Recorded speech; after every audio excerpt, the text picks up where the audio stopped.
Hello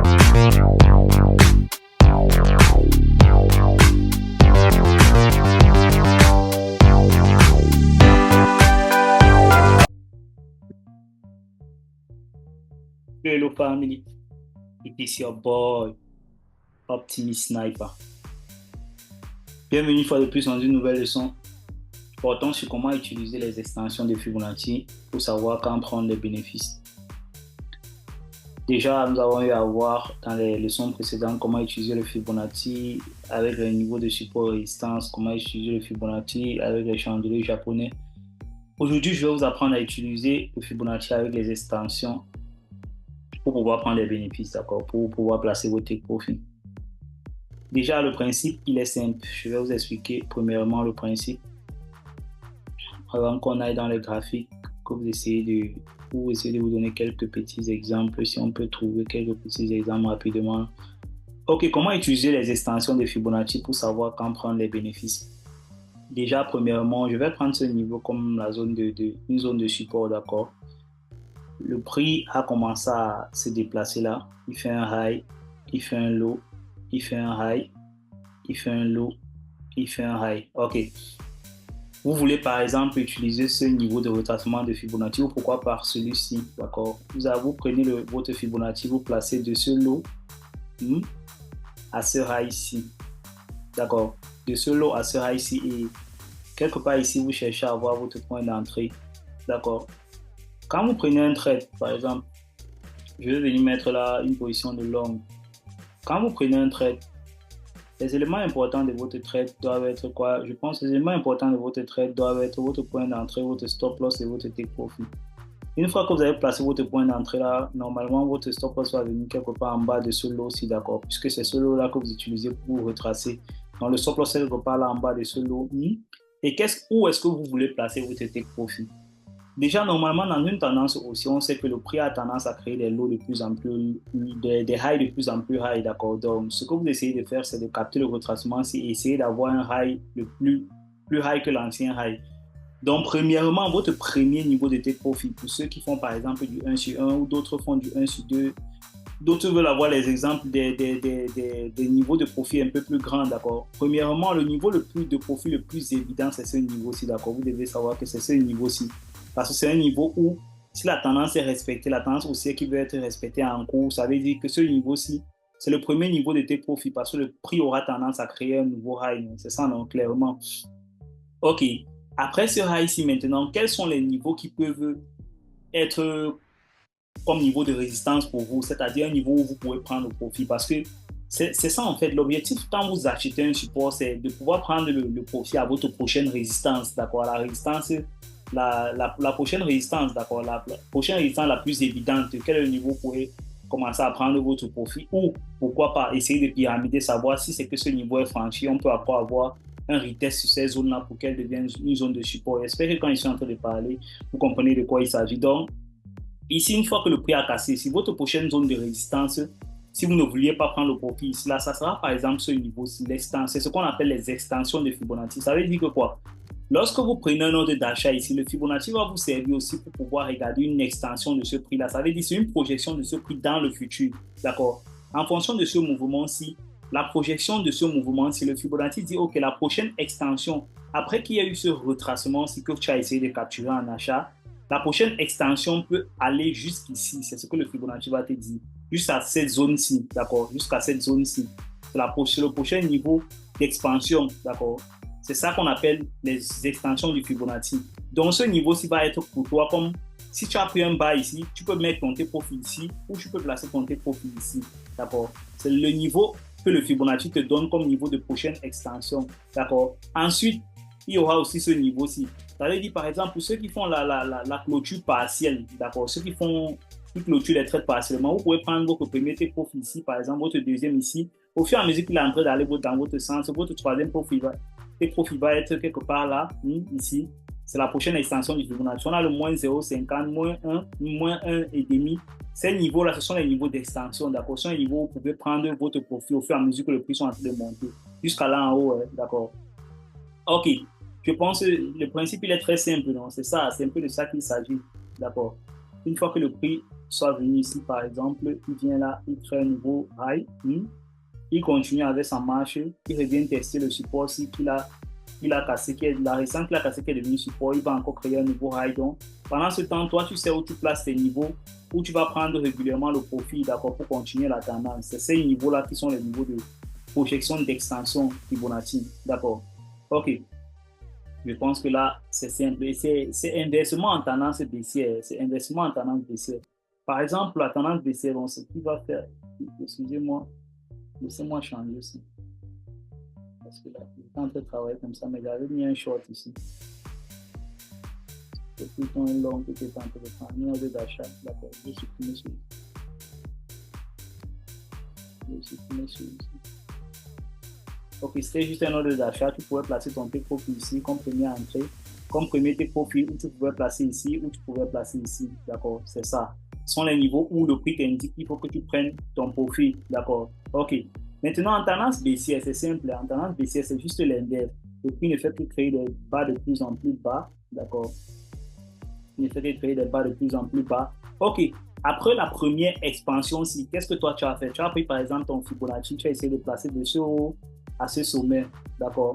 Et tu as jugé que, ok, tu vas entrer là quelque part au 0,618, donc tu vas entrer en sell quelque part là, on prend le short, tu vas entrer en sell quelque part là au 0,618, d'accord?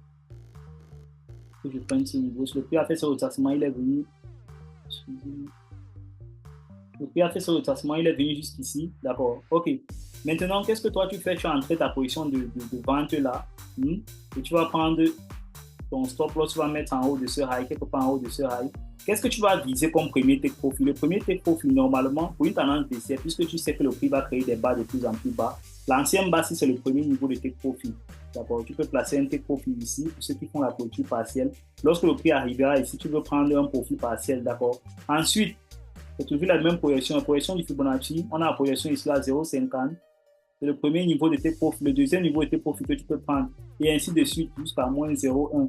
D'accord? Là, ce sont les expansions futures que le prix te donne. Le prix pouvait venir là comme ça. Il fait ceci. Il remonte. Il casse ça. Il fait ceci. D'accord? Et il continue de descendre comme ça, ainsi de suite. C'est ça. Donc, ayant pris ça, tes niveaux de tes profits, voici ça ici. Il y a le premier niveau-ci, il y a le deuxième niveau-ci et il y a le troisième niveau-ci. Ce sont juste des niveaux d'expansion du Fibonacci. Après, qu'il y a le retracement, d'accord?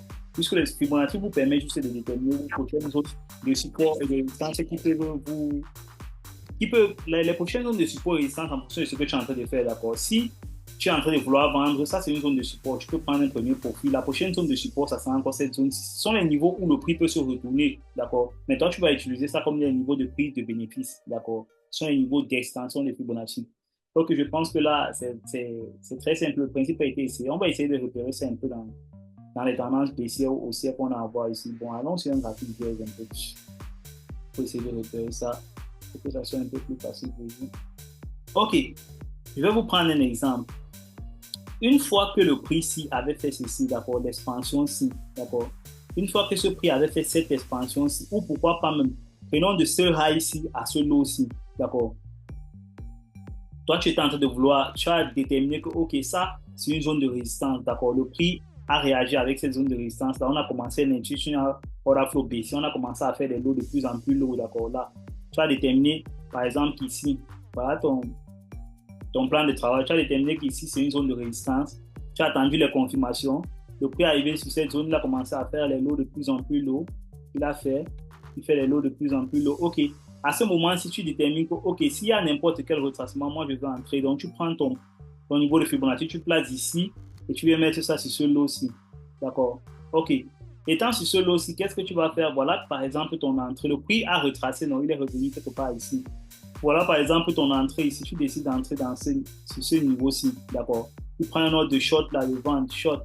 Tu prends un ordre de sell ici et tu places ton stop loss quelque part là en haut. D'accord. Maintenant, les niveaux d'expansion de Fibonacci, c'est quoi? Ce sont ces niveaux-ci là, non? 0,50. Voilà. Par exemple, le premier lot où tu voulais prendre le profit, c'est ici. D'accord. Comme avec la stratégie. Le premier lot sera ici. Le deuxième lot sera où?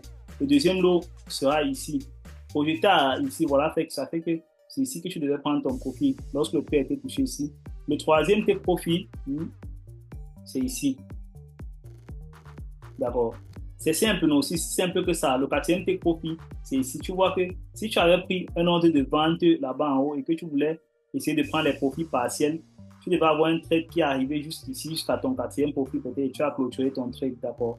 Le niveau de retracement des expansions de Fibonacci t'a permis de déterminer le niveau de tes profits, d'accord, où tu vas prendre le profit. Et le niveau de retracement t'a permis de prendre, d'entrer où tu vas pouvoir te positionner ton entry point, l'entrée, le stop loss et les tes profits, d'accord. Ça, c'est clairement une stratégie complètement ajoutée au risque management. Tu as complètement ta stratégie. Ton point d'entrée, la stratégie doit te donner ton point d'entrée, ton point de stop loss et tes niveaux de tes profits, d'accord. C'est simple. Ayant enlevé ceci, tu vas voir quelqu'un, tu vas envoyer ton graphique à quelqu'un, tu auras juste ces niveaux comme ça là, matérialisés. Une fois que tu as pris ton nom de vente ici, tu sais que tu as un premier take profit à prendre ici, tu sais que tu as un deuxième take profit à prendre ici, tu as un troisième take profit. Ce sont les niveaux de prix. Hein. Tu projettes ça sur l'axe des ordonnées, d'accord? Ça te donne juste les niveaux de prix et tu places ces niveaux de prix là comme niveau de prise de profit partiel. C'est pareil dans une tendance haussière.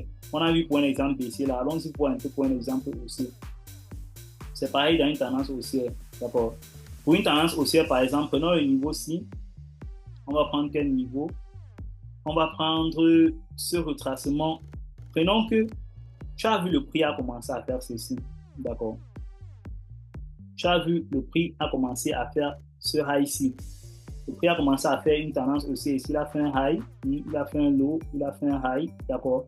Il est venu faire un low. À ce high ici, tu as vu que le prix a commencé à faire les hauts de plus en plus haut. Qu'est-ce que tu décides de faire? Tu décides de faire ceci, allez, bon ça. Tu décides de prendre ton Fibonacci, placer sur ce lot-ci jusqu'à ce high-ci, d'accord, jusqu'à ce high-ci. Maintenant, tes niveaux où tu as comme niveau de retracement, ce sont ces niveaux-ci. Supposons que tu entres quelque part ici. Je vous ai dit, les meilleurs endroits pour entrer, c'est régulièrement à partir de 0,50. Donc, supposons que vaguement, tu sois entré au 0,50 ici en long et tu as placé ton stop loss quelque part ici en bas, d'accord. Le premier niveau de tes profits que tu avais ici, c'était quoi? C'était ce niveau-ci, non? Une fois que le prix est revenu ici, c'était que le prix crée un nouveau plus high. Tu avais ce niveau-ci, qui est le niveau d'extension du Fibonacci 0. Après, tu as ce niveau-ci, moins 0,5, qui est le niveau d'expansion du Fibonacci. Tu as encore un troisième take profit ici, là. Quelque part ici, qui n'a pas été atteint, d'accord? Ça, c'est une zone où tu peux aussi suivre le prix s'il peut atteindre ça, d'accord? Ok, là, clairement, ton trade devait être quelque chose comme ça. Ton trade devait être quelque chose comme ça. Et tu avais tes différents niveaux d'expansion du Fibonacci. Tu as ton niveau d'entrée en position. Et là, si j'enlève le Fibonacci, voilà ce que ça donne. Vous voyez, tu devais clairement avoir un trade de bas ici. Ton stop loss est ici. Tes niveaux de tes profits. Ici, lorsque le prix arrive ici, tu fais une clôture partielle. Tu prends peut-être 50%. Ça dépend. Certains ont leur trade carrément. C'est un seul trade ici, 1 sur 1. Parfois, moi, il m'arrive de faire le 1 sur 1 régulièrement. Ça, c'est mon trade. Je prends bas ici et 1 sur 1, je prends le take profit quelque part ici. Ou quelque part ici 1 sur 2 et quelque part ici 1 sur 3. Je ne sais pas trop en fonction du nombre de pips du stop loss. D'accord? C'est un peu ça ce que c'est le retracement de Fibonacci et l'extension de Fibonacci. Ici, dans cette leçon précisément, on a utilisé les niveaux d'extension de Fibonacci pour pouvoir prendre le profit. Et c'est ça que je t'ai en train de expliquer. J'espère que le principe était très clair. Et ce cours était très fluide, d'accord? Pour ceux qui comprennent et ceux qui lisent les cours précédents, c'était simple à comprendre. Ok, pour ceux qui ont des questions, vous pouvez laisser un commentaire. Et toi aussi, un mentor, Optimist Sniper.